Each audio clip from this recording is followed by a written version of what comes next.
হরে Krishna. Jagannath veg কিচেনের পক্ষ থেকে সবাইকে জানাচ্ছি কৃষ্ণপ্রীতি শুভেচ্ছা ও ভালোবাসা। আজকে চলে এসেছি আবারও একটা অন্যরকম রেসিপি নিয়ে। এটা হচ্ছে বিন্নি চালেরই একটা রেসিপি। তো চলুন দেখা যাক এই বিন্নি চালটা কীভাবে আজকে রান্না করছি আমি। তো প্রথমে এখানে হচ্ছে দেখুন, আমি প্রায় 1 কেজির মতো আমি হচ্ছে এখানে বিন্নি চাল নিয়েছি। তো বিন্নি চালটাকে আমি আধা ঘন্টা আগে হচ্ছে ধুয়ে রেখেছিলাম। তো এখন দেখুন চালটা কত সুন্দর একটু ঝরঝরে হয়ে গেছে।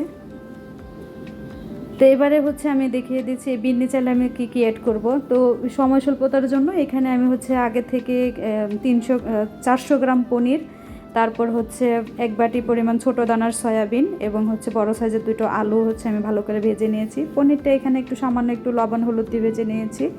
আর এখানে সয়াবিনটা হচ্ছে 10 মিনিটের মতো ভিজিয়ে রেখে তারপর হচ্ছে ভালো করে ধুয়ে জলটা নিংড়ে এখানে হচ্ছে জাস্ট শুধু একটু কর্নফ্লাওয়ার আর হচ্ছে গোলমরিচ লবণ দিয়ে আমি এটাকে ভালো করে ফ্রাই করে নিয়েছি।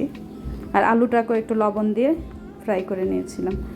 তো এখানে আবার অ্যাড করব আমি হচ্ছে কিছু মটরশুঁটি, কাজু কিশমিশ, কাঁচামরিচ আর হচ্ছে 1 ইঞ্চি পরিমাণ হচ্ছে একটা মোটা সাইজের আদা নিয়েছি গ্রেট করে। তো চলুন এখন চুলায় চলে যাচ্ছি। এবার আমি একটা ননস্টিকের হাঁড়ি বসিয়ে দিয়েছি। এবার হাঁড়িতে দিয়ে দিচ্ছি হচ্ছে 3 টেবিল চামচ পরিমাণের মতো হচ্ছে সাদা সয়াবিন তেল। এবার এখানে দিয়ে দিচ্ছি হচ্ছে গোটা গরম মশলা, দারচিনি, এলাচ, লং আর হচ্ছে 2-3টে তেজপাতা দিয়ে এটাকে হচ্ছে একটু ভালো করে নেড়েচেড়ে ভেজে নিচ্ছি।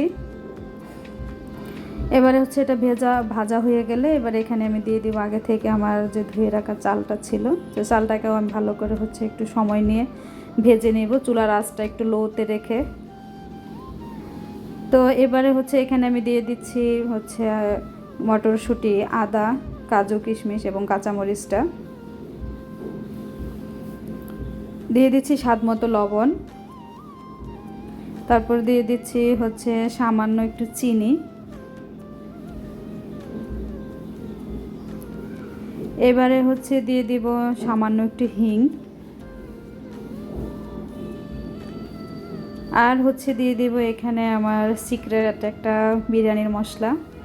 তো যদি এই মশলার রেসিপিটা আপনারা পেতে চান তবে হচ্ছে কমেন্টে জানাবেন। তারপরে বলে দিচ্ছি এখানে আমি মোটামুটি কিছু আইটেম বলে দিচ্ছি, যেমন এখানে আছে জয়ফল, জয়ত্রী, গোলমরিচ, তারপরে বড় এলাচ, ছোট এলাচ, তারপর হচ্ছে স্টার এনিস, এরকম কিছু টুকটাক মশলা আছে। এখানে আরও কিছু মশলা আছে।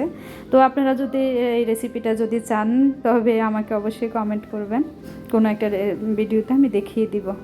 তো হচ্ছে এটাকে আমি সময় নিয়ে 5 থেকে 7 মিনিটের মতো ভালো করে মশলা সহকারে ওগুলোকে একটু কষিয়ে ভেজে নিয়েছিলাম। নিয়ে এবার এখানে হচ্ছে আমি গরম জল দিয়ে দিচ্ছি। তো নর্মালি আমরা যখন পোলাও বা বিরিয়ানি করি তখন কিন্তু আমরা অর্ধেক বা তার ডাবল হচ্ছে জল দিই। তো এখানে আমি ডাবল জল দিচ্ছি না। এখানে যেহেতু এই চালটা একটু জড়ানো টাইপের আর এখানে এটা সিদ্ধ হতে বেশি সময় লাগে না, তো তার জন্য এখানে আমি 1.5 কেজি পরিমাণ জল দিয়েছি। দিয়ে হচ্ছে এটাতে হচ্ছে আমি দিয়ে দিয়েছি আগে থেকে ভেজে রাখা যে আমার পনির, সয়াবিন এবং আলুটা ছিল সেটা। তো ভালো করে একটু নেড়েচেড়ে মিশিয়ে এবারে এখানে আমি দিয়ে দিচ্ছি সামান্য একটু হচ্ছে 1 টেবিল চামচ পরিমাণ সয়া সস আর হচ্ছে একটু কেওড়া জল আর একটু গোলাপ জল একসাথে মিশিয়ে নিয়ে আমি দিয়ে দিয়েছি। দিয়ে আমি 5 থেকে 5 মিনিটের মতো হচ্ছে ঢাকা দিয়ে রেখেছিলাম।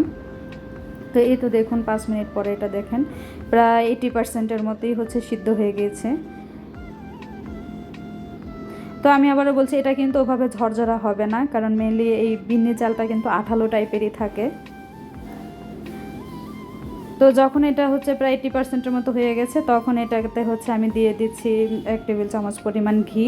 দিয়ে এবার এটাকে হচ্ছে চুলা একদম লোতে রেখে আমি এটাকে দমে বসিয়ে দিয়েছি। তো দেখুন এখন এটা ফুলে এত সুন্দর হয়েছে, আরও বেড়ে গেছে। এখন পুরোপুরি হচ্ছে এটা সেদ্ধ হয়ে গেছে।